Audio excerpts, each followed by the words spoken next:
What's up, everybody?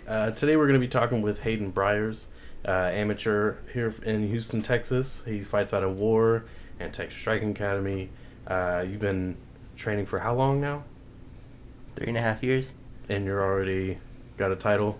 Yeah, So, I got that early, though. They gave it to me early, because I was supposed to lose, though. That was the... Yeah, but again, I mean, that's a big deal. We were talking about it. Like, it's the title itself means whatever it means to whoever you're talking to.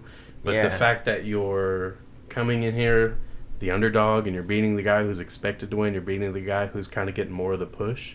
Yeah, that's a big deal, and you've only been doing it for around 3 years. Yeah, so what it is, just training with everyone at War, and then Josh Altum is like, ever since I started, like I said, I was under his wing the whole time, really, and then like just I'm around, he's I think the youngest black belt in Texas, just being around that all the time, you're gonna learn something. You get that mindset as well. You start to catch on to that. That's really cool. Yeah, right? Especially too. He's a pro fighter, so I've been around a pro mindset and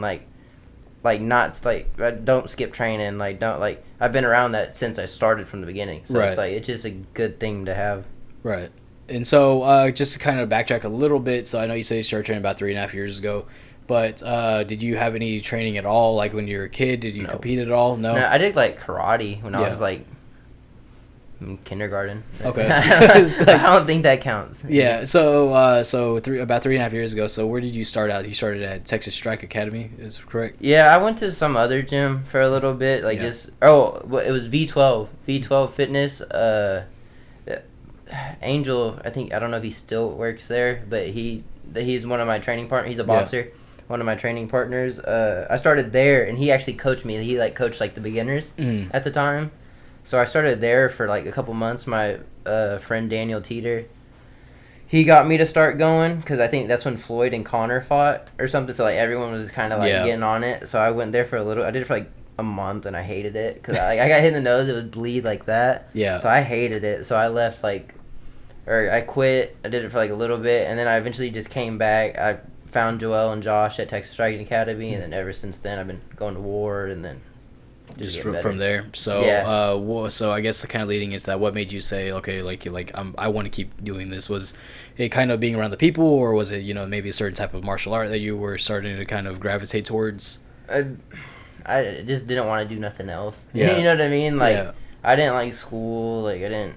And then I didn't think it was something I could do full time until after this probably last fight or my first fight. You know what I mean? Because you could train and do all the smokers you want. It's not the same thing. Right. After I won my first one, I was like, okay, because that one was a College Station at the A&M Stadium. Okay. At the Reed Arena, and that one felt like a real UFC event. Yeah, that's badass. Yeah. So after that, I was like, okay, this I could do this. What I mean? It feels cool. Yeah, so going from there though, so now as a amateur, you are now 2-0, right? Yeah. So we actually were lucky enough to see your last fight whenever you won the title from Micah White, I believe. Yeah. And so you won the title from Micah, and it was a fun fight though. I mean, both of y'all showed how good and how much potential y'all have. So kind of leading into the fight, what was the one thing that you knew that, okay, this is where I'm going to have the definitive advantage? Yeah.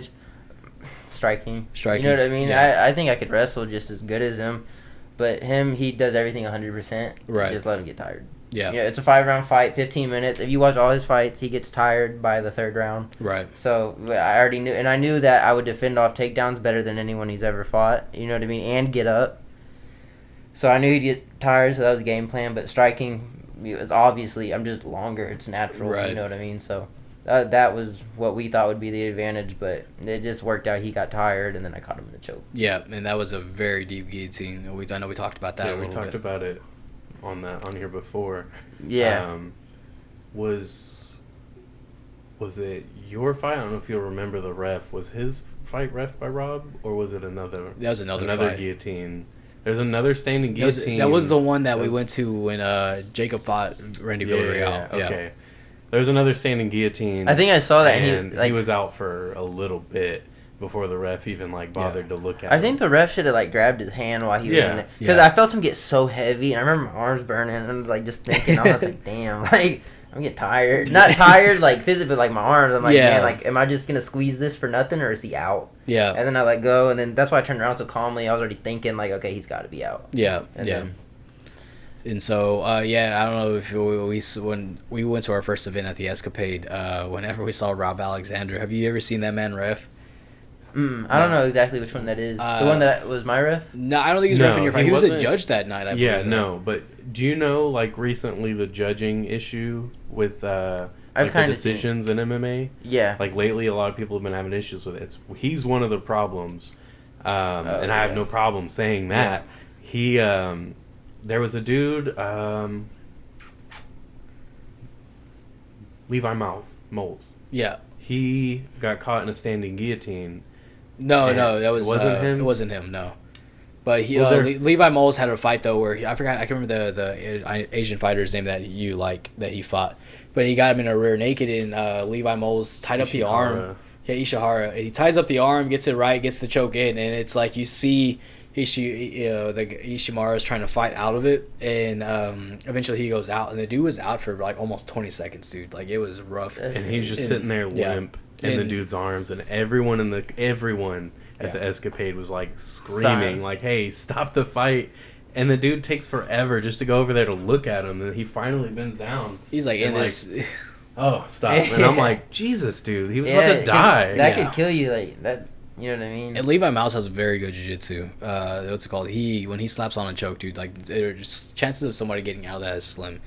And so there was another fight where there were some legal strikes thrown, and he didn't call any of them. And I think I heard about that one. Yeah, he was sitting there like laughing with the fighter about it after and stuff like that. And it's like, man, dude, like, what the fuck are you doing, man? Like, even at the event that you last fought at, there was a decision that was like very like, dude, I don't know why you thought it went that way, but he had scored it for the other guy, and I think the other guy had definitely won that whole fight. They went all 3 rounds and stuff like that. But yeah, man, if you see that guy ever reffing or judging some shit, like, expect something to go down. Like, it's gonna be something pretty. Make sure to finish the fight. Yeah. Don't let him judge it. Don't let him if you see him sitting behind a desk with a scorecard for your fight, knock him out. Just get the finish. Yeah, look for the knockout. Yeah, not straight up, man. So I know that training with Josh Altum, he's incredible at jiu-jitsu, super fun to watch. They call him Super Glue for a reason. So kind of like leading into that, like, how much has working with somebody like with his mind helped you as a fighter and as a person grow a little bit?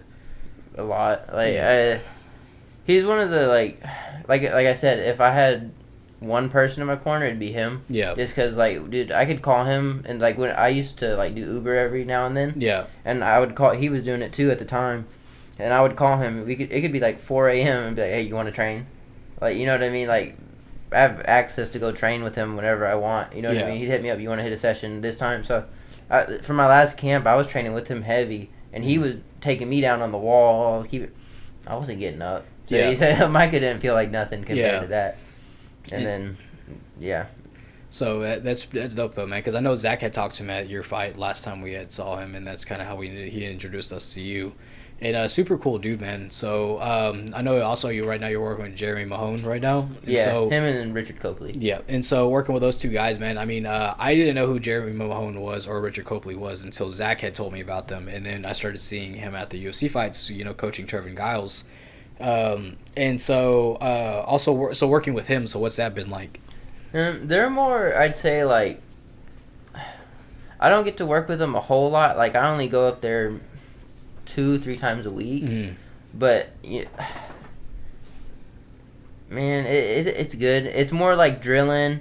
It's a different style, you know what I mean? So I'm like blending 2 styles that we have over at Texas Striking Academy with Joel and Josh, which Josh is more like my jiu-jitsu coach. He's my everything coach, but mainly, like, you know, like you said, his stuff's jiu-jitsu. But working over there, it's just like, it's a different style, you know what I mean? And we do a lot of drilling, a lot of wall work, you know what I mean? I feel like everyone at War has their own little style, you know what I mean? But I love working over there. I like when one time we had trained with Zach and his buddy Jeff, and it's a good friend of mine as well. Over at Jeff used to work at a gymnastics gym, and so we were just kind of like getting the stuff that like the kids would use to pretty much put up, so like if they were to fall, it would kind of cushion it. Yeah. And like the first thing Zach was like, "Hey, we're working wall work today," and he was like, "It's very important to know how to work the wall, man. Just use it to your advantage, or just know your surroundings." and stuff like that. So I got this guy who's like twice my size throwing me against the wall, and I'm like, what the hell am I supposed to do? But it's a different sport, dude. Like if you put grappling and wall work, and it's different. Like there's D1 wrestlers that can't take me down against my size. Of course, a big dude's always gonna take you down. Right. But like it's not the same as wrestling. It's not. Yeah. And like Micah's a good wrestler, but how good of a cage grappler is he? You look at guys like Randy Couture, and that's what they specialized in, was that Greco-Roman wrestling, where it's like you're in close, you're clinching with them already. That's where you start off at. So when you put it up against the cage, it's different. You know what I mean? And you got to remember, the person on the cage, they're not working if they know what they're doing. Yeah. Like me and Micah, I wasn't working. I was just holding this overhook, waiting for him to give me an opportunity to turn. Some people will force it. I wasn't forcing it though. Yeah. So it's a different sport, 100%. It's pretty promising to hear you say that though. So I like hearing that, is like for you to know, like in the moment, it's kind of relaxed. Like, okay, I can take this minute. Yeah, because wait for you to do your thing, because you're not getting me anywhere, and if you do, I'll be all right. Yeah, and the dude's 100. Why would I fight someone who's going 100% when I'm not getting hit? Yeah, right. You know what I mean? I got 5 rounds, and he's going to get tired. Like it's shown in all his past fight, he's gotten tired. You know what I mean? It's just the IQ thing. Yeah. Right. Just awareness and stuff like that. And it just comes with growing in the sport. I'm sure that's something that he'll work on as well. Because I can't remember where he trains out of, but I know he's good, though. He's with James Krause. He's with James Krause cornered him for this camp, at least. Okay. So I know that James Krause is a very smart guy. I mean, I've always been a fan of him, watching him fight as well. And he's coaching these guys up, and he's becoming a pretty definitive coach in the MMA scene as well. And so, I guess leading from that, so with Texas Strike Academy, so you work with Joel and Josh over there. So with Joel, I guess that's mainly your boxing coach. Yeah, like everything, like stand-up coach. Mm-hmm. You know what I mean? Kicks, everything. Yeah. And then I like him. He lets me be myself. Like you know what I mean? Like all the spinning stuff I want to do, it's like, okay, you want to do this, but this won't work to go with, like, you know what I mean? It's just critiquing it. You know what I mean? Mm-hmm. Like the other day, we're working heel kicks to the liver. Like, you know what I mean? It sounds weird, but it works. Trust me, I landed one, almost dropped the dude. Yeah, that sounds painful. Yeah, so it works. You know what I mean? And then it's just like things that I think, like, you know, it's like two minds, like trying to build something. You know what I mean? Right. It's not, you have to throw a jab, you have to, you know, like everyone does that. Why do you think everyone gets hit? Right. And so I know while you're competing on the amateur scene, do you ever consider also like doing grappling tournaments? I do. I have done some in the past. Like, I want to. I don't think there's one like coming for a while. I'll be in camp, and I don't want to go into one and then like risk something. Yeah, getting injured or something. Mm-hmm. But the possibility of me getting injured at a grappling tournament is low. You know what I mean? But just in case, you know what I mean. The fight's more important than that grappling tournament is to me. Well, I know that Jeremy had just won one, right? The Submission Hunter. I think he won the championship or like the belt for Submission Hunter. I don't know what weight, but I know he won it. That was pretty cool. Yeah, it's really cool seeing that. Yeah. Yeah, I think there's Jeremy, and then there's like Drew from ACS, and then Metro. So I think like the Houston gyms, to me, the main ones. Those three are the biggest MMA gyms. There's a few others here and there, but I think they probably have like the best group of guys running the gyms. So like you're talking about with you have Joel Rivera at TSA, and then it's actually trippy saying his name. I went to school with a guy named Joel Rivera, so whenever I came across Texas Striking Academy, I'm like, no freaking way is that dude. It's not. But do you think where do you think that gym's at on par with like Metro or MMA gyms? Well, really, we're affiliated with War, so it's just like an affiliate. So I think they said both my gyms, right? I think for my fight, I think they announced. I think so. Yeah. I think they announced both of them, but a lot of the people, if like they'll just say War, but we're training like mainly. I'm training 3 days out of the week at Texas Striking Academy, and then like 2 to 3 days at War, or I'll go to Adams. Adams has like his own private group sessions and stuff like that, like jiu-jitsu, so I'll go and train with him. So I'm training with all my coaches pretty equally, but we're more affiliated. He has more boxers. Like we have DeMonte, he's a pro boxer. Yeah, like we've talked to him before. Randall. Yeah, his dude's hilarious. Yeah, no, he's real funny. I mess with him too. I was like, man, you ducking me today for sparring? Dude would kill me, bro. Yeah, but no, they're just affiliate. They're more boxers than anything, but kickboxing too, and like he does it all though. You know what I mean? But for MMA, we're affiliated with War, so we just go through War. So War's kind of where your MMA career is more direct, has more direction from, is with War. Yeah, like I don't do grappling at TSA. Yeah. Well, I did today. Like we did flow rounds. Me and my buddy Jacob, we did like flow rounds, like just some drills and stuff. But we're not getting coached that. It's just we're getting coached on the striking aspect. So with like the next 2-3 years, where are you trying to be in MMA? I think I'll be pro. I'm sure you would. Realistically, sure realistically, if everything goes like perfect next year, because I want to fight 3 times this year. So, say I'm 4-0, maybe get 1 or 2 more, depending. Like I said, it's all on the outcome. Yeah. And then I could fight at the end of next year and go pro. But no later. I say the next 2 years I'll be pro for sure. Mm-hmm. So are you still looking to compete at 125 when you become pro? Yeah, whatever my body does. Right. You know what I mean? Like it's up to my body. Like the next one we're gonna say 25, and then like I said, if I'm in camp, my body's not making. I'm not gonna kill myself. I'm not getting a paycheck. I'm not even getting commission. You know what I mean? Like, so it's just whatever. But 35 is definitely. Sometime it will come. Right. So, but I got a bunch of 35 training partners. I got Karan Reed, Josh Walker. Who else is 35?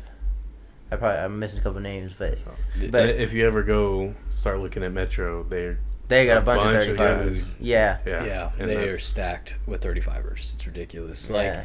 Like once we started watching these fights, we found out like how deep the bantamweight division and just in the Houston scene is. It's like they're everywhere. Yeah, they're definitely more talented too. 35ers. Yeah, you know what I mean. I think I'm up there 100%. Like I could fight at 35, no problem. Mm. But 25, there's a lot more people that I look. I'm like. I look at everyone at the 25 division. I go, I finish them. Like I finish everyone. I would imagine like you're twice their size. And, yeah. And again, having only been in it for like 3 years, and you're already you see the levels, you feel the levels above that you are. That has a lot to do with it. Again, like your fight with Micah, we see a lot of the potential of what you guys are capable of. Yeah, and like I said, dude, I didn't even get to do like what I wanted that fight. You know what I mean? Yeah, I did what I needed to. That's what I would say. I did like everything me and Josh did in the garage, like went to like exactly how we said it. That throw I hit, everything, it went perfect. I tried that Islam Makhachev where he's on the fence and he does the wizard throw. I tried that. Yeah. I'm just trying stuff. You know what I mean? That wizard kick's nice though, dude. It works. I can't believe it didn't work on him. I was so mad. I remember feeling. I was like, damn, he's gonna be a little stronger than I thought. No, man, that's one of the things I've noticed when you're talking about like cage work and stuff like that is like I really like how people are starting to implement judo throws into it. Like, have you noticed that? Like, you catch people off balance. Yeah, like what's his name? Like Paddy Pimblett just did it in his last fight. He just like out of nowhere just judo hip tosses this guy. It's like, where the hell did that come from? I don't know. I think catch him because no one expects you to throw him on the. You know who's real good at that? Josh Altum. I believe it. He's really good at that. And his mats are on the garage floor. They don't feel good. No, you know what I mean? Solid concrete under that shit. Yeah, so he's real good at those. So that's where I kind of get it from. I think it's super dope though. That even outside the gym, y'all are still going to each other's houses and y'all are training. And stuff like that. So that's something that I know Zach loves that shit, and he's always trying to get me to do it. I'm just kind of a pussy. Everyone that I try to get to come and train with me, they're like, where are we gonna be? I'm like, freaking my house. Your house, and those are the best. Like, I don't care. I get better sessions with Josh than I do going up to like some of these random gyms. Like, dude, I got a black belt. We'll invite Kyle Todrank or something. He's D1 wrestler. Like, we're getting really good sessions. And think about it, it's only 3 of us, so we're focused on the 3 of us. It's not a room of 20, 30 people. Yeah, sometimes that's the best. Like, anytime I've done. You're getting to get your reps people in. Is like at most 2 people, so 3 max. Yeah. And you get good reps. There's great rotations. It's.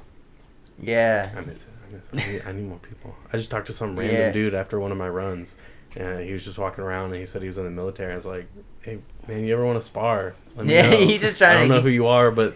Let's do it. That's what, like, lastly, me and Zach just talked about, like, getting mats and just putting them against the walls right here and just be like, hey, look, man, let's just work, And so it's just stuff like that, man. It's just putting in the time whenever, other people aren't, And so that's I think that's the most important thing. And you have a good head on your shoulders. So far we're having a great time hanging out with you, and we appreciate your time and shit. So it's been, so, like, working with that stuff, though, man, like, working with Josh and all of them, like, so, How much do you kind of like reflect on with like how much you learned from them and try to give back to them as well?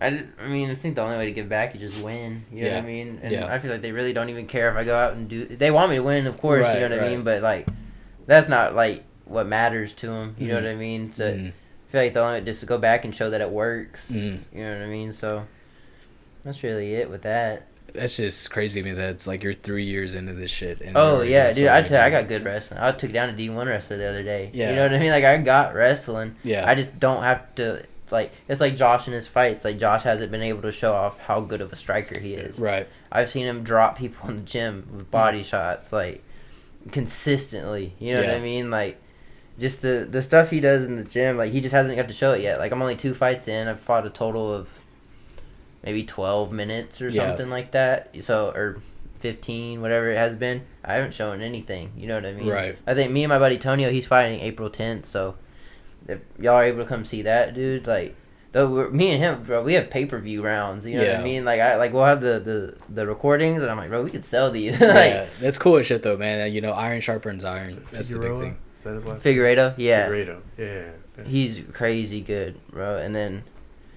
he's crazy. He's well-rounded. He wrestles, strike, like, everything. And he, like I said, I feel like he hasn't shown off the wrestling part of his game in his fights. He's a crazy good wrestler. He was my main training partner for the Micah fight. Him and Josh, but, you know, Josh is a 45er, so kind of hard to throw Josh around. And he's a black belt, so that makes it harder. Something that GSP had talked about, like, well after he retired, was that he's really good at southpaw. He's like, I've always been a very good southpaw striker. And people were like, well, so was that, like, something we just didn't get to see? You did that after? And he goes, no, I was always good at southpaw. I just never had to use it. So I didn't, why bring something to a fight that you don't need? It's like an arsenal. You know, those are the things you bring out when step A or step 1 isn't working. You know what I mean? So when he says you have a good head on your shoulders, a lot of that is attributed to coaching and, like, who you work with. But it's true, though. Because if you go and fight Micah and you can stay calm and composed because you already knew that's where the fight was going to go, you don't need to go in there and do anything crazy. No. You just wait for your moment. And I did not try, you know what I mean? I wasn't even trying to, like, take him out right there, you know what I mean? It just came naturally. That kind of stuff, again, just shows the kind of work that you put in outside of the cage. And when you get to see it shown like that with the result of the win, that's as good as it gets. Yeah, for sure. And so, also with that, though, so I know that, like, you know, with you having a good head on your shoulders and stuff, so what was, like, we talked about a little bit about, like, you know, your family and little, while we were at lunch, but what was your parents' reaction, your family's reaction when you're like, hey, I want to be a fighter? They didn't believe me at all. Really? You know what I mean? Like, they didn't know what I was doing, because I remember I was going to community college, and I was skipping class to go train. You know what I mean? I eventually just dropped out. And you know what I mean? Like, I'm still an amateur. You know what I mean? Like, I'm working, doing whatever. Like, there's still stuff I need to figure out. I'm not getting paid for this at all. Right. But I just knew, like, being in college, I'm like, bro, I hate this. You know what I mean? Yeah. So I would skip and go train.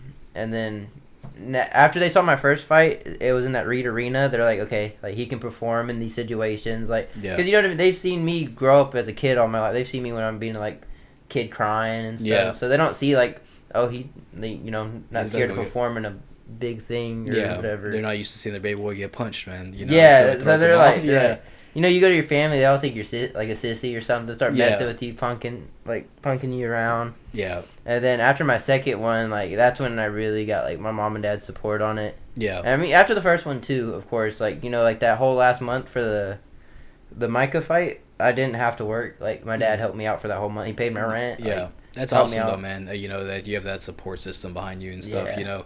Because I know some people see it as both ways, like, you know, but I think it's always good, though, whenever you have that support system to where it's like you can at least lean on your parents still. Because, I mean, I know whenever the time comes, you'll make that shit right, you know. Yeah. So that's the big thing. It'll pay off. Like, yeah, for sure. And so that's what I remember hearing, like, somebody like Conor McGregor talk about it. I know his dad fucking hated it whenever he was going to start cage fighting. Oh, yeah, because they don't understand it. Like, I was talking to my girlfriend the other day about it, like, she doesn't understand where I'm at in the sport. Like, she, you know, she goes to the fights and sees them, but she doesn't know to what scale they are. Like, like, Fury's a promotion that can get you in the UFC. Right. You know what I mean? That's funny, so she doesn't, like, and, you know, like, she doesn't do the sport, so she doesn't see it as, like, okay, you know what I mean? Like, we're not looking through the same eye. She sees it like, okay, you're going and fighting and you're training.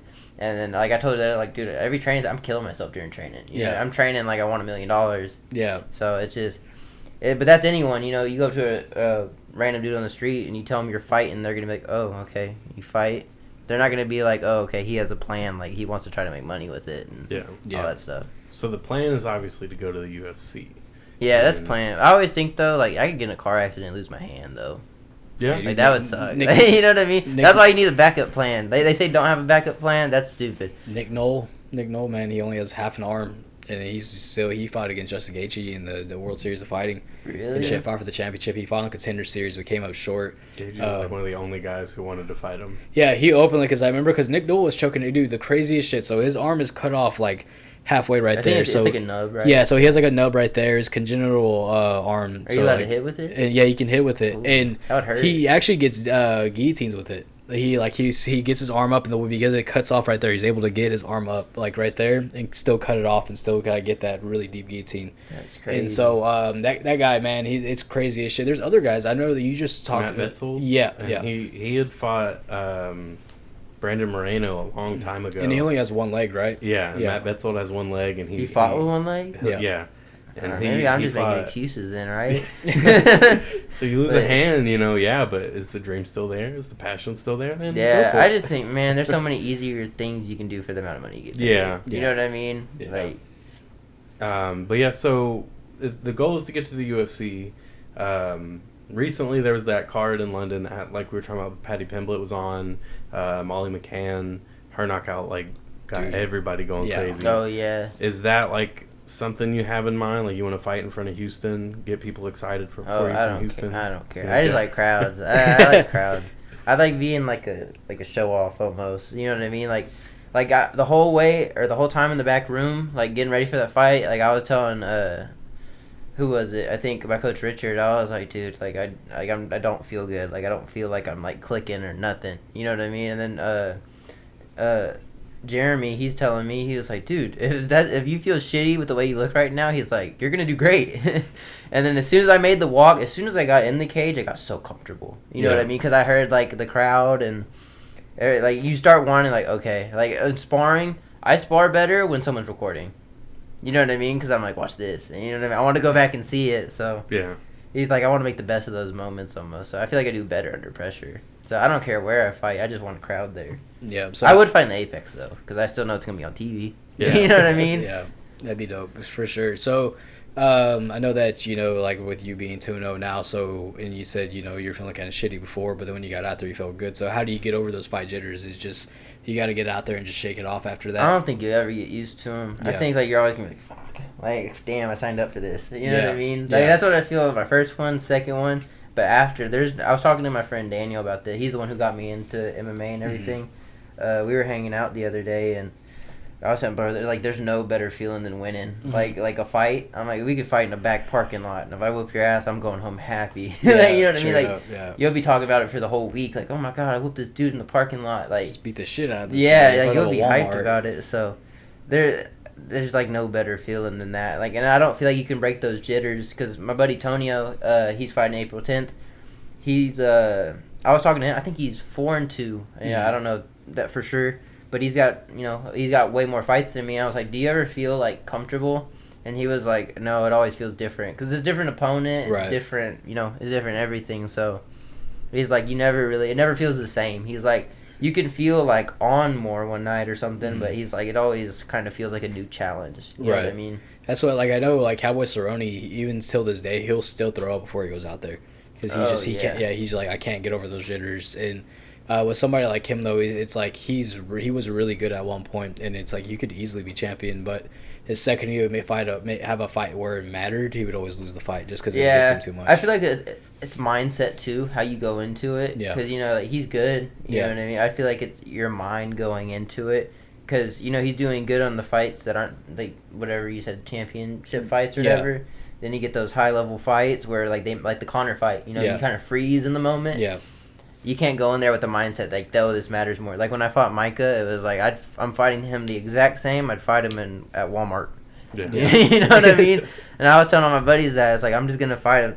Yes, it's different and stuff like that, but nothing changes with how I'm gonna act. You know what I mean? Even still, it's just outside pressure that doesn't need to be there. Yeah, anyway, it's outside. So. You got to learn how to block it out. And whenever you I first go, like I can feel the crowd, but you don't hear them. Like right. I hear my corner, and like I'll do something cool. Like when I threw him, I heard my whole family and everything yelling. I was like, oh shit! Like, dude, I was whenever you got that, I was surprised. And it wasn't because of you. It was just like, damn, like he took that guy down. Like, you know, because Micah's very, very good. He has a great wrestling credentials as well. Like I was very impressed with him in that fight as well.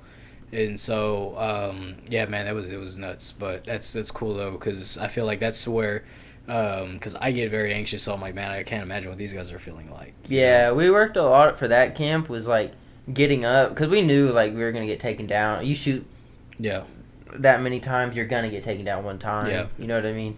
So we worked getting up, but not giving up the back. Right. So like when I had that Kimura from that position, I was just don't let him get the back with it. You know what I mean. And then I turned in and then did all that. It was really just because the place I'm gonna be in trouble is if he has the back. He's real strong, real explosive. So, but that was all we worked for that camp, just getting up and then just not giving up the back. You know. So I nowhere in that fight I was nervous. Go watch the first round. At the end of it, I was talking to him. I was like, "Good shit," and then I like hit him or whatever. Not hit him, but like was like pat him, high five. Yeah, yeah. And then, I noticed it. Yeah, and I saw his face. He looked dead. Like he was like, "Oh shit!" Like you know what I mean. So I was so comfortable in there. That's good. Yeah, because I know Micah. What's his record? I don't remember. I think he's 3-1 now. Yeah, but I think he's 3-0 when I fought him. In most of the fights that he's had, he's very dominant. I mean, he's beating the shit out of these guys. Yeah, too. But it's also the opponents too. Like you look at their records. You know what I mean? Like I think I'm the first dude who had a win on his record that he fought. Yeah. You know what I mean? But like I said, 25 is not a stacked division at all. No. So he's getting the best dudes he kind of can. You know he's doing what he can at the end of the day, and so. But still, the way he's doing those guys in the cage, he's good. Yeah. You know what I mean? I noticed it when I saw him. He reminded me of a mini Michael Chandler. I think I whispered that to him. Tell me why I thought that too. Yeah, dude. And I don't like Michael Chandler. You don't? I like him as a fighter and but his persona comes off so See weird. You at the top bullshit. I don't like that. It's so cheesy. You know what I mean? It is. Yeah. Don't you just want to know what he has tattooed on his ribs though? Yeah. All those little words. Yeah, somebody said he has the Face the Pain lyrics from the original UFC song and shit on his ribs. Because you don't know what they say because he got the script so small. Like, so as time goes on, if you get script that small, man, it's just going to fucking fade out. It's become just little black dots. Yeah, no, that's crazy. Yeah, I thought the same thing. I was like, man, you're right. Because he has the flag and everything. And I was like, man, that's so cheesy. I don't like the cheesy stuff. That's just a good point. Oh, but man, he reminded me of Michael Chandler a lot because he's even built like him, just shorter, explosive. He covered distance a lot faster. I noticed that. Yeah, because I remember one of them was like just knee him like when he got like, bro, that was harder than I thought to like catch him with the knee. You know what I mean? Yeah, that's easier what said than done. And honestly, he could have caught it and just took me down with it too. Yeah, you know what I mean? That's one of the reasons people don't like doing that. You're giving up position if the knee doesn't land right. Really picking a leg up to throw yourself off balance. So one thing is just uppercuts. Uppercuts work pretty well. If you and I'm good at catching uppercuts on wrestlers too. For that fight, I just wanted to stay long though and keep him at a kick. If you watch the whole, I'm throwing all those kicks, those calf kicks.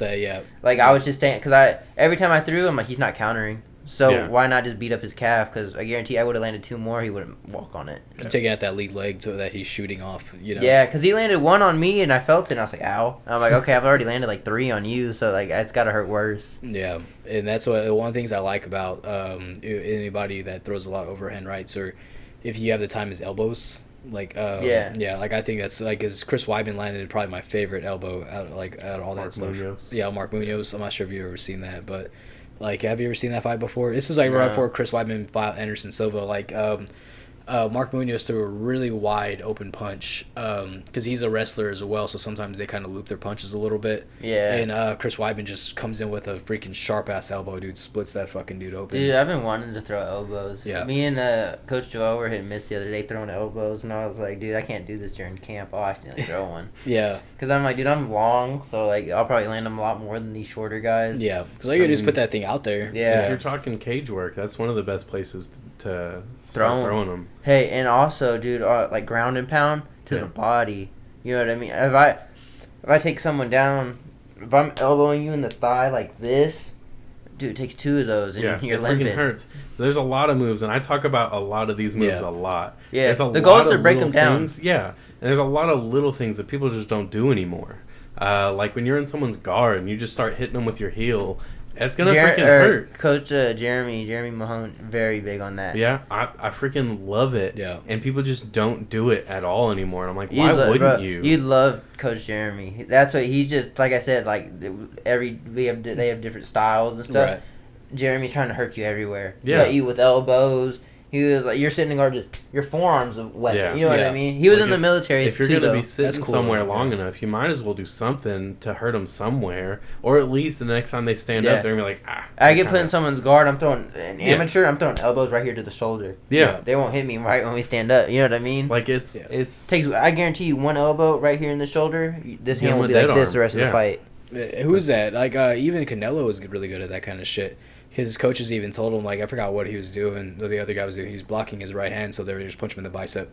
Just punch him right in the back of the tricep every single time. Forrest Griffin. Yeah, it's like killing that arm. Yeah, and so, like, I think after the fight, the guy's tricep was fucking bulged out, dude. Like, it was just so swelled up. Yeah. BJ Penn's really good at that, too, with the heels. Whenever he has somebody's back, like, he'll start digging those heels right into somebody's hip. When Forrest Griffin won the title from Rampage, he was throwing head kicks. He's like, I wanted him to block him. He's like, but I was still going to throw him.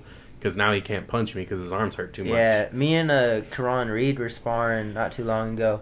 And I don't know how we ended up. I think I was in his guard or something. Like we practicing wrestling or something.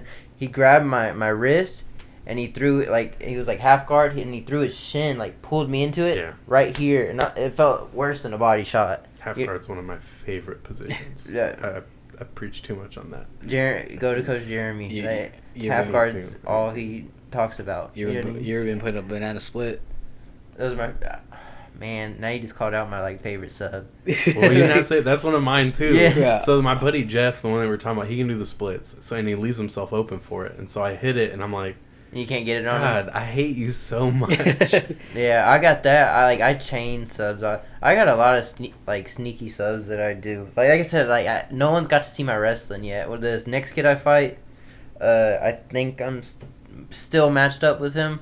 Like I'll be able to show a lot because he just wants to wrestle. Yeah. Like he'll strike, but I'm too long. He's not gonna strike with me. We'll get to see. You're gonna have a good career. I think. I believe in you. But again, going to the UFC, you were talking about, right now the local scene, Fury, wherever, they don't have a lot of depth at 125. UFC this weekend, right? We got Figueiredo and Moreno or Figueiredo and who is he talking about fighting? Kai Kara-France. Kai Kara-France. Yeah. Did you watch the Kai Kara-France fight recently? Yeah, I watched that one. I mean, I think he should get the title shot just because, bro, I don't want to see a fourth fight. You know what I mean? I like Alex Moreno. Alex Moreno is one of my favorite 25ers. You know what I mean? I don't keep up with them or nothing, but when they fight, I'm going to watch them. You know what I mean? But I think, you already fought him 3 times. Just let him and then fight the winner. And then if Figueiredo loses, fight Kara-France, then fight him after.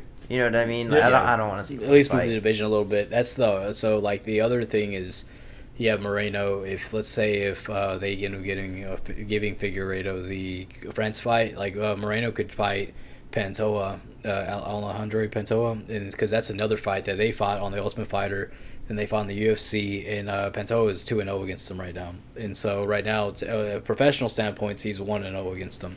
Yeah. So that's another fight that could be made right there. Yeah, you got Matt Schnell. He's gonna be fighting. Yeah, I spar with Matt Schnell. I want to see him with these top 5 guys. Yeah, he's there 100. He just hasn't got the fight. He's supposed to he was supposed to fight. Who was it again? Alex Perez. Yeah, and then the weight issues or whatever it was. Yeah, I think there's only one. The one issue that Matt Schnell had was some doctor that checked him right after he went in. That one was BS. That one was BS. Yeah, it was he checked him right after that. It's what did you expect? The guy just cut weight. Dude, after I cut weight, my heart.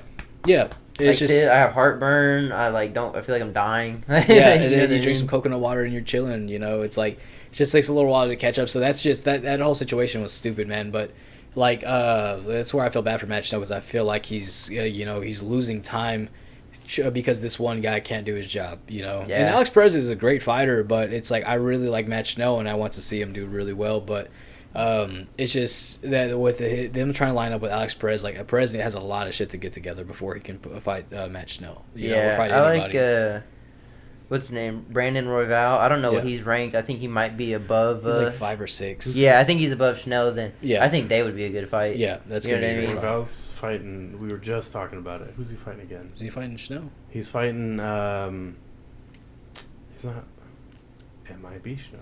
Is it? I wonder. Dang it, I'm gonna look it up. But he's fighting someone. Yeah, I'd love that fight because that means I'd be like one of his main training partners. Yeah, because you're built like Royval. Yeah, I think Royval is literally. I think he's either 5'8" or 5'9". Yeah, I like Brandon Royval a lot. He's coming up because the only reason why he like him and Moreno because that was a title eliminator fight and yeah, he's fighting Matt Schnell. The only reason why Royval? Yeah, on UFC 274.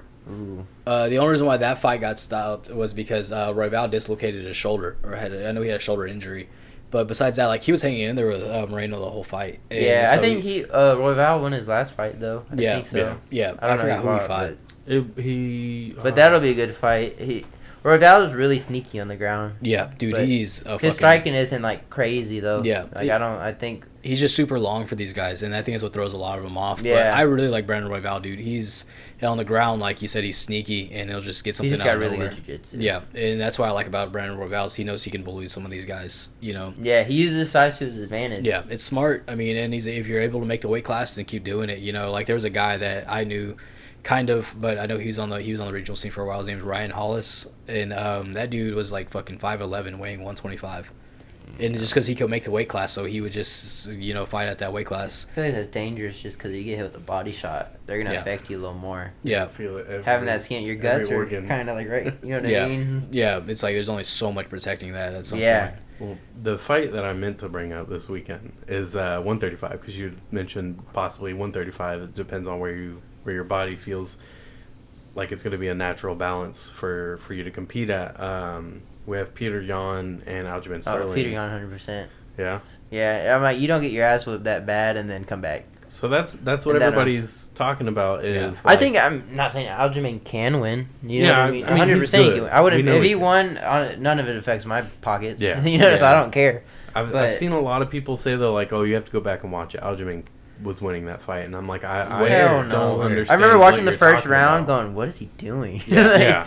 You know, I didn't know how good Peter Yan was though at the time. He's amazing, dude. Yeah, he's real freaking good. Yeah, and then he fought Corey, and then after that, I was like, okay, yeah, he's good. What's so crazy about Peter Yan too is he uses a high guard, and you don't see a lot of fighters really do that, especially at his stature. Defense. Me and my buddy Tonio, we were talking about that a couple days ago. He's like, dude, why do you think he doesn't look like he gets tired? He's not doing. He's just blocking everything. You know what I mean? I think they said that within the first 3 rounds, he had landed 68% of his shots. And Aljamain, I mean, he won that first half of that first round, but after that, it was all Peter Yan's fight. And so I don't see the adjustments that Aljamain takes after, because he was getting taken down after that. And when you have a guy who lands that high of a percentage of their strikes, I mean, all it's going to do is wear you down even more. Yeah, and you got to remember, bro, Peter Yan's training too. Yeah, he's training hard, yeah. So they throw down a Tiger Muay Thai, dude. And they know his game plan's going to change. So yeah. They're not stupid. So I got Peter Yan if I put money on someone. That's how I feel about that too. So what do you think about the new hype train, though, Hazmat? I got him for this one. Yeah. Against Burns. Dude, I really like Burns, man. He's a very down-to-earth guy, but it's like Hazmat's on a fucking, like, a hot streak right now. And now that we've seen him grapple, that was my main concern, was if he fights Gilbert Burns, like, how does he do against Gilbert Burns' jiu-jitsu? But then we've seen him grapple, and he beat Jack Hermanson, and I was like, okay. Burns isn't going to be able to beat him. Yeah. I just don't see it. I think it's just because, like, everyone, he kind of came out of nowhere. So, like, that's why I kind of like, because I kind of came out of nowhere. Like, the same kind of thing. So, I you don't have to be a big name to win a fight. You know what I mean? Yeah. And I think he goes in there and makes it look like every other fight. Yeah. If I'm wrong, the way he beat Lee. Yep. Oh my god. Oh, and I thought Lee had a chance because I'm like, just physically, I was like, dang, he looks strong. There's no way he throws this dude around. Immediately threw him around. Yeah. Give me Brock Lesnar while he has his picture. Start talking to Dana. I'm like, dude, if he did that to him that comfortably, I don't think he's afraid of Burns at all. No. You know what I mean? And that's the thing about Gilbert Burns, though, man. He's one of those fighters too. He's not scared to go out on a show. He'll throw it down with anybody. Like he doesn't give a fuck, dude. Yeah, and that's why. good. And he still competes in jiu-jitsu tournaments, like world class jiu-jitsu tournaments too. Yeah. And so that's where things get interesting as well. And so he's listed as like one of the only top 5 UFC fighters to still continue in grappling tournaments ever. Yeah. And win them. Yeah. He's very world class jiu-jitsu guy, and But Hazmat, man, I mean, I don't know. It's hard to not go against him. He's a lot bigger than Burns too. Burns is an undersized welterweight. Yeah, and his striking is good. Used to fight in middleweight. Yeah. So it's as long as he can make that weight cut, dude. Like he goes in there probably having like an extra 20 pounds on him. You know, he's probably weighing close to like 200 pounds. His striking is good too, and he's working with Darren too. I watched their YouTube channel. Dude, that shit's good. I like it a lot. He knows what he's doing. Yeah, dude. He's trying to make money. He's walking around in Gucci. He knows what he's doing. Yeah, you know what I mean. He's just hanging out, and that's what's funny as shit is like because he. The second he started hanging out with Darren until he went and got a fade and stuff like that. I couldn't stop laughing, dude. But man, that was stuff on. I think it's Block Access. That's the YouTube channel. It's super. That's like a 5-episode series. It's entertaining, but it's cool to see what they're doing for each other at the same time. Though I mean, they're working each other. And Darren Till seems so much more motivated. I'm a big fan of Darren. And he Till. looks good. Usually in between his fights, like he's when he wasn't in a camp, he looks heavy. He looks starts relaxing a little too much. Yeah. But for that fight, was it for Hamzat's fight? Who was he with recently? No, it wasn't Hamzat. It was the Aspinall. Yeah, whenever Aspinall won, and then Darren Till went in there and jumped on the cage. I was like, dude, he looks ready. That's impressive. Like, there's a huge change in him. So I'm happy with that. Cause I think change of environment too. Because when you're at the same place all the time, it gets repetitive. I can't remember the name of the gym that they're at in Sweden, but I know they're with Alexander Gustafsson and the guy Roz. I can't remember his last name, but he fought in the UFC. He's the head coach there now. And so with that main event though, that's what do you think about that? The Volkanovski and Korean Zombie. I don't really care about it. Like I don't know. I mean, either guy. I like both of them, but I don't. That one's gonna be a fun fight though. Honestly, I keep up more with like the Chimaevs, like kind of like the random stars, but 35ers. So in those random stars, you have like Paddy Pimblett, who we keep bringing up. There's Sean O'Malley, who we were talking about earlier. Yeah, he's good. What do you think about Cyril Gane? He's good. I think he's a crazy kickboxer. Because he's one of those random stars that like kind of came out of nowhere. I had been watching him for a while, and I didn't even like click to it until like he got his first big name fight in the UFC. I was like, oh, he's already like made his way there. He's there. Yeah. He's a big star, and like it's because heavyweights can't kickbox like that. Yeah, that's all it is. Or go for submissions the way he does. Yeah. That's one of the things I like the most about him. Is his jiu-jitsu game is great. His Muay Thai is great. Dude freaking threw a flying knee and landed over Alexander Volkov's head. Alexander Volkov's 6'7", 6'8". Yeah. And he threw his knee over that dude's head. That blew my freaking mind. That's crazy. And so with the with the Fury series, so how's that go about? So I know that y'all sell tickets and stuff like that. Do y'all get I know it's not my business, but I just want to ask, like, is that commission based? Because I know amateur fighting. It's supposed to be anything over 1,200. Yeah. I sold I think 7 tables, 5 that I know were in my name. 5 times 800 is 3,000. No, 5 times 800. Oh, it's 4,000. Yeah, 4,000. 4,000. I'm off, bro. I'm fucking up. So 4,000, I didn't get anything. Really? So, yeah. So you know what I mean, but as an amateur, you're not even supposed to get paid, so it's whatever. Yeah. But don't make a Facebook post about me if you know what I mean, because I could come back and say that on you, but it's whatever. Yeah, man. I mean, it's just like it's just at the end of the day, man. Fury's coming up, so it's gonna be it's good publicity for you. Yeah, no, it is for sure, but I don't like because it kind of came off as I need him. Yeah, but I don't need him. I don't need to be fed fights. Look at all the dudes y'all have fed, and then look at where they're at. They tried feeding you. They're back home.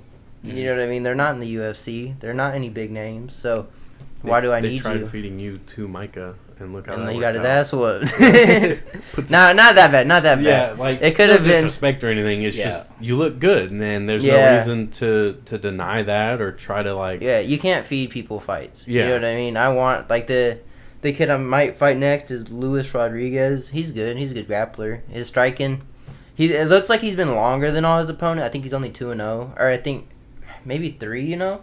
Yeah. But he looks real rangy, but he's 5'6". Mm-hmm. I'm 5'9". Right. So I'll be rangier. So will he strike with me? No.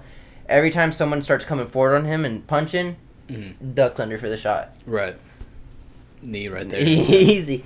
Which he watches this, he'll probably change up his plan a little bit. It's all good, man. But again, like he's a predictable. I know what he's gonna do. You know what I mean?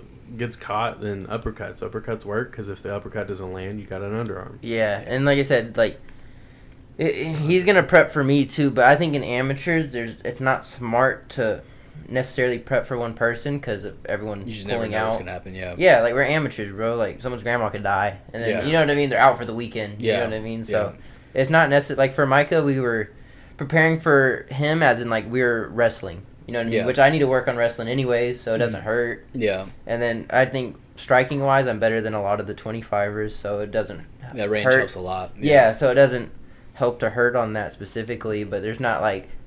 It's a game plan, but it's not like we're prepared for any other person too. Right. It's because I know that a lot of those 25ers, man, they're like my size. Like they're small.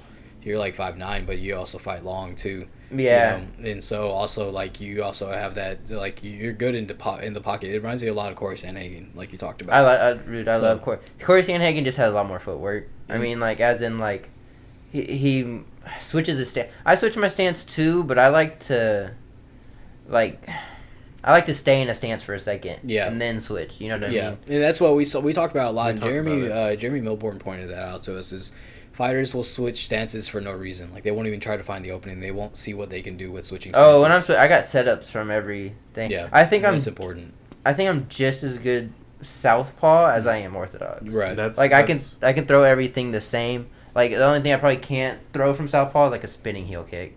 I can throw a spinning to the liver. You know what I mean? I could throw that equally. I can do everything pretty much the same. Mm-hmm. But the only thing there's maybe a couple things I can't do just because I haven't practiced it enough, or something I don't even do from orthodox. Yeah. You know what I mean? Mm-hmm. But I'm pretty equal in both stances. Okay. That's one of the things that I would tell someone if they're switching stances. Like, hey, don't switch stances unless like you have a purpose and you're good with your original stance, and then you can start getting good at the other one. So if you're good in both. Again, like promising potential. Like these are good things. Yeah, it just you gotta know how to adjust and be comfortable, because a lot of people, my coach we were talking about is, you can know how to fight southpaw, but as your defense is good, as it is in orthodox, because orthodox I block a lot of shots. I'll get out of range, I'll miss shots like this. Southpaw is just different. The range is different. They're fighting you different because you're southpaw. Yeah, I'm sorry to interrupt you. No, you get it, but it's just different. You know what I mean? You got it. I feel like I'm able to do everything pretty equally. Yeah, okay, that's what sometimes when we'll spar a little bit, we'll kind of flow spar, and I'll try to switch stances, and I'm terrible at it. Like I'm like, dude, I can't fucking do that. Like how some of those guys can. Like I'll try it, and then you can just see the awkwardness because I'm already kind of an awkward stand-up kind of guy. Anyways, it's like. Jiu-jitsu is much easier for me to catch on to, and so already at orthodox it's a very traditional, very square stance, and so when I try to go southpaw, it's like, what the fuck are you doing, man? So it just looks weird, Yeah, what I did, I was just orthodox, and then I'd go southpaw, and I'd be okay, I like this left body kick, I like this left inside kick, I like the Conor McGregor, he dips, lead uppercut, and then he throws that pretty, man. I like that shit. Two behind it, I started doing these little things that I like to do. Okay, I like throwing this from the spinning back fist kick from southpaw. And then just doing. And then you get more comfortable. And then before I know it, I'm doing everything from both stances. Right, and then you get comfortable with your offense and your defense from both, to where okay, I see this opening for this one from my other stance. Yeah, especially wrestling too, switching stances. Mm-hmm. I'll switch into a shot. You know what I mean? It's you can do a lot and then it freezes people too. The switch will freeze you. Yeah. If we're sparring, I switch, you're going to stop throwing. Yeah. You're not going to throw as I'm switching. You're going to wait to see what I'm going to do, and it buys time. Yeah, and I think I saw that a little bit in the Micah fight when he threw a spinning heel kick at one point, Yeah. It's kind of like that freeze a little bit from him, because even when you threw it, I was like, holy fuck, that was fast. I didn't expect that. Yeah. So we're sitting here talking with you a little bit. You're a pretty cool guy, but what cracks me up the most is that you troll a little bit. You like to fuck with some people. Yeah, only because he came out at me. Dude, Drake Lopez, he's a pro. I hope he's my pro debut. Fury, hopefully we could set it up. Give me a quick 1,200, whatever starting is. Get that boombox bonus. Yeah, he's an idiot, bro. He's not all there, bro. Talking to him, I'll show you the message, bro. He's not all there. Yeah. I tried to FaceTime him so we could talk, and he's like, dude. He said, that's female shit. And I was like, bro, we're talking face to face. I thought that was pretty manly. Yeah, that's hilarious, though, dude. Who did that shit? Darren Till did that to somebody to troll the fuck out of him one time. He FaceTimed them, it was Taito Vyasa, and Walt Harris, they FaceTimed each other. That's who it was. Wasn't it on live or something? Yeah, they were on Instagram live and shit, just talking shit to each other. Bro, that's what me and him should do. That'd be so fucking. I'm gonna message him and be like, "You want to go live?" Yeah, tomorrow. And just start going back and forth with each other, man. Set it up. You do it, and we'll post it. We'll share it. Yeah, that'll be hilarious. No, he's not like just talking to. He's a very emotional dude. He's 5'5". He went pro way too early. Like, you know what I mean? Like, bro, you're a 1-1 pro. Luckily got that win, and you're calling out a 2-0 amateur. Yeah. You're talking about female stuff. That's... Yeah, like... Yeah. That's kind of lame. Yeah. Like a big man. And then I went through it. He added me on Twitter, and he, like, said, "Oh, whatever, I'll whoop you on this date." And then, I just went through his Twitter and just see the things he posts. I'm like, okay, yeah, this dude is not all there. Yeah. And it shows in how he fights. He just comes out, like, emotional. So. Okay. So, and that's where, like, fast-paced fighters kind of struggle with you as well. That because you're very defensive, you know, and it's like you're calm. So it's like, you know, you just wait around. Next thing you know, it's like, okay, I'm good. Yeah. No, he gets knocked out for sure. Yeah, well, we'll be looking forward to it. We'll be there for it probably too. So yeah. So your next fight is June 12th, I believe. I think the date's June 12th. Okay. I don't think, like, I haven't had everything set. I was still far away from it, but as of now, it's June 12th with, I believe, Luis Rodriguez. Okay. And where's that gonna be taking place at? I don't know yet. Okay. I think hopefully the Escapade. I like the Escapade. Escapade's nice, dude. It's fun. That or the Arena Theater, but I'd rather the Escapade. Mm-hmm. Rather the Escapade too. Yeah, me too. Yeah. There's the Arena Theater is cool, but the Escapade just has a lot better view from everywhere. Yeah. Like, no matter where you sit, it's a good spot. It's fast to get home too. Yeah. It really is. I remember I got home so fast. Like I think So as far as social media, where you want people to look you up at? Oh, just Instagram. I think it's just Hayden Briers. I think it's just my name. Hayden Briers. But yeah, we're going to go ahead and cut it. We're done here. You got anything else you want to say? You want to? No, that's it. You want to shout your gyms out? You know, their Instagrams or their socials where they can find them. Oh, yeah. Just War, TSA, you know, everyone as normal. You know, I already said all their name, but Tonio, he's fighting April 10th. Okay. And I really believe he knocks this dude out. Or, like I said, catches him with the same choke. And hopefully he does. I would come back and watch this and then, you know, show it off. Like we told you so. But yeah. Cool. Yeah, that's Hayden Briers. Make sure to catch him. He's going to be the next big thing, I believe, in Houston MMA, and then soon to be beyond that. Take care.